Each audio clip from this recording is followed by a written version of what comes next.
Shalom, perkenalkan nama saya Claudia Cersidate dengan NIM 0730021011 dari Teknik Pertambangan Trisakti. Pada kesempatan ini, saya akan mempresentasikan mengenai tugas etika kerja yang berjudul Kode Etik Organisasi.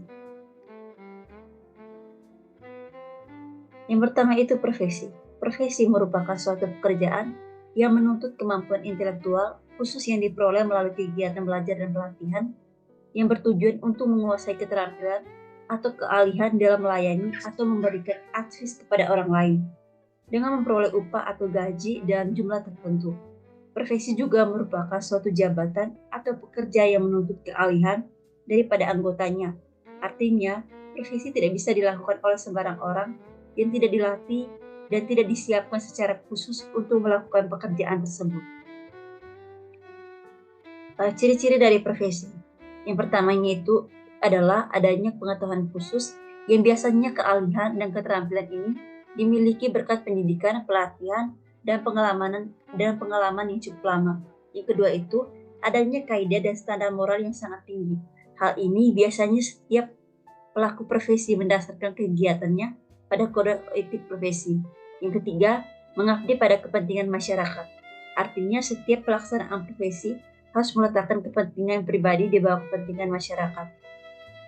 Yang keempat itu adanya izin khusus untuk menjalankan suatu profesi, di mana setiap profesi akan selalu berkaitan dengan kepentingan masyarakat, di mana nilai-nilai kemanusiaan berupa keselamatan, keamanan, kelangsungan hidup, dan sebagainya. Maka untuk menjalankan suatu profesi harus terlebih dahulu ada izin khusus. Dan yang terakhir, seorang profesional adalah anggota suatu organisasi profesi pada bidang tertentu. Yang kedua itu profesional, di mana profesional sendiri diartikan sebagai tindakan yang dapat dipertanggungjawabkan didasari oleh keyakinan, kompeten, tepat atau taat asas, cermat, intelektual atau cerdas, etos kerja, percaya diri atas kemampuan, optimis, bermoral, dan bersikap serta berpikir positif. Dari semua pendapat para ahli menunjukkan bahwa profesional secara istilah dapat diartikan sebagai pekerjaan yang dilakukan oleh mereka yang khusus dipersiapkan untuk dididik untuk melaksanakan pekerjaan tersebut dan mereka mendapatkan imbalan atau hasil berupa upah atau uang karena melaksanakan pekerjaan tersebut.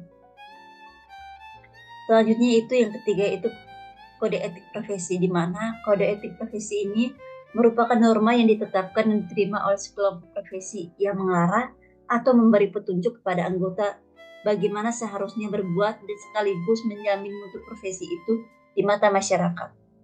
Apabila anggota kelompok profesi itu menyimpang dari kode etiknya, maka kelompok profesi itu akan tercemar di mata masyarakat. Oleh karena itu, kelompok dari profesi harus mencoba menyelesaikan berdasarkan kekuasaannya sendiri.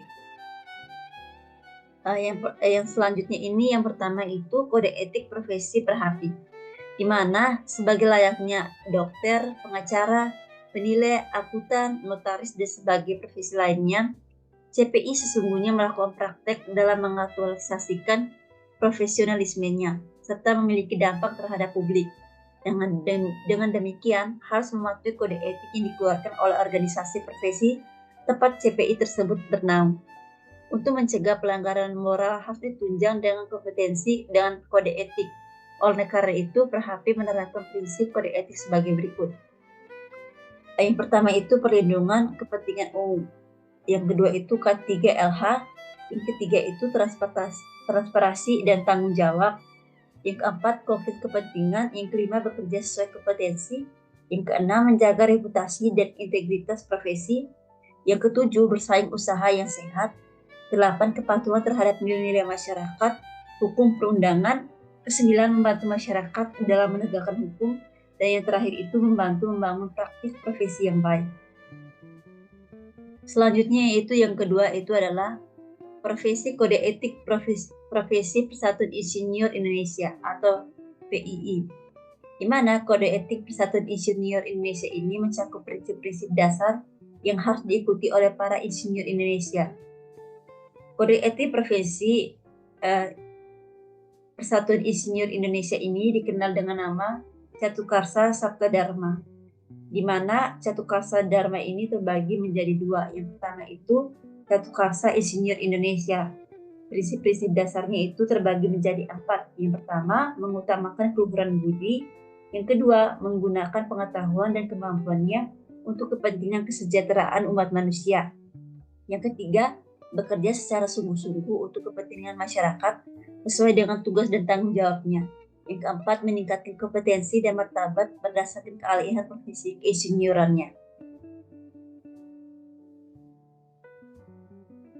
Selanjutnya yang kedua atau yang KB itu Sabta Dharma Insinyur Indonesia, di mana terdapat 7 tuntunan sikap insinyur Indonesia yang senantiasa. Yang pertama, di mana insinyur Indonesia senantiasa mengutamakan keselamatan, kesehatan, kesejahteraan masyarakat. Yang kedua itu di mana insinyur Indonesia senantiasa bekerja sesuai dengan kompetensinya. Yang ketiga, hanya menyatakan pendapat yang dapat dipertanggungjawabkan. Yang keempat, insinyur Indonesia senantiasa menghindari terjadinya pertentangan kepentingan dalam tanggung jawab tugasnya.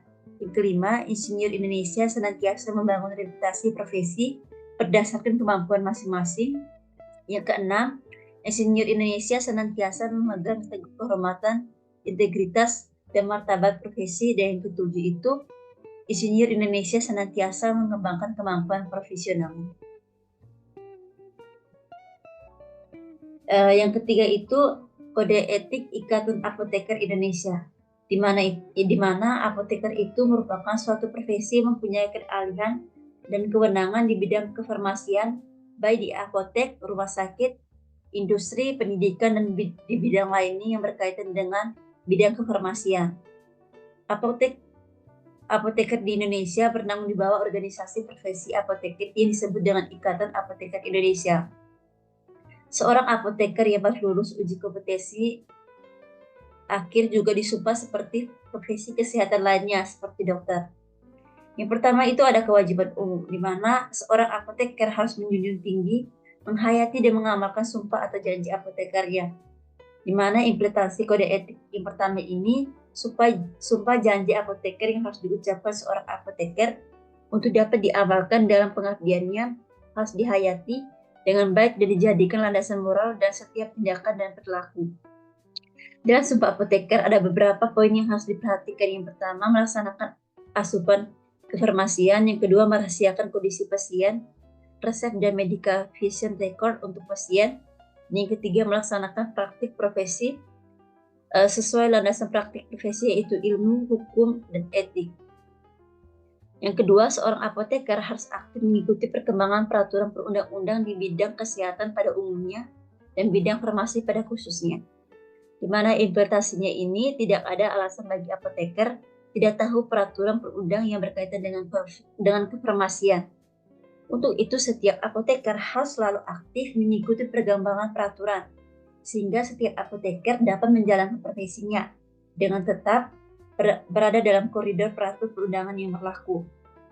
Apoteker harus berbuat sesuai standar prosedur operasional sebagai pedoman kerja bagi seluruh personil di industri dan sarana pelayanan kefarmasian sesuai kewenangan atas dasar peraturan perundangan yang ada.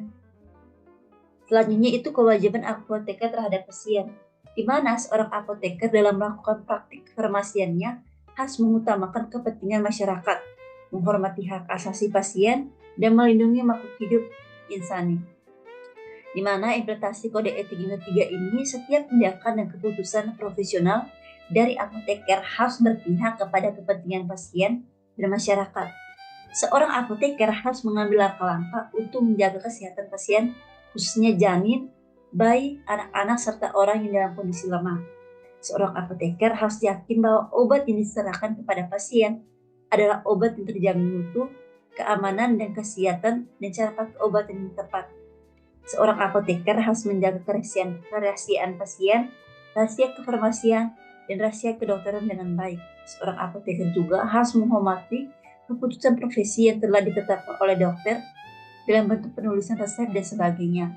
Dalam hal seorang apoteker akan mengambil kebijakan yang berbeda dengan permintaan seorang dokter, maka apoteker harus melakukan komunikasi dengan dokter tersebut, kecuali peraturan perundangan membolehkan apoteker mengambil keputusan demi kepentingan pasiennya. Selanjutnya itu kewajiban apoteker terhadap teman sejawatnya, di mana seorang apoteker harus melakukan teman sejawatnya sebagaimana ia sendiri ingin diperlakukan, di mana diimplementasi kode etik yang keempat ini setiap apoteker harus menghargai teman sejawatnya, termasuk teman rekan kerjanya, bila mana seorang apoteker dihadapkan kepada situasi yang problematik, baik secara moral atau peraturan perundangan yang berlaku tentang hubungan dengan sejawatnya, maka komunikasi antar sejawat harus dilakukan dengan baik dan santun. Apoteker harus berkoordinasi dengan majelis pembina etik apoteker dalam menyelesaikan permasalahan dengan teman sejawatnya. Selanjutnya itu, sesama apoteker harus saling mengingatkan dan saling menasihati untuk mematuhi ketentuan-ketentuan kode etik, di mana implementasi pada kode etik yang kelima ini, bila mana seorang apoteker mengetahui sejawatnya melanggar kode etik, dengan cara santun, dia harus melakukan komunikasi dengan teman sejawatnya, di mana untuk mengingatkan kekeliruan tersebut. Bila mana ternyata yang bersangkutan sulit menerima, maka dia dapat menyampaikan kepada pengurus cabang atau MPAD secara berjenjang. Selanjutnya itu kewajiban apoteker terhadap sejawat petugas kesehatan lainnya, di mana seorang apoteker harus mempergunakan setiap kesempatan untuk membangun dan meningkatkan hubungan profesi, saling mempercayai, menghargai, menghormati sejawat petugas kesehatan lainnya, di mana implementasi kode etik ke-6 ini, apoteker harus mampu menjalin hubungan yang harmonis dengan tenaga profesi kesehatan lainnya secara seimbang dan bermartabat.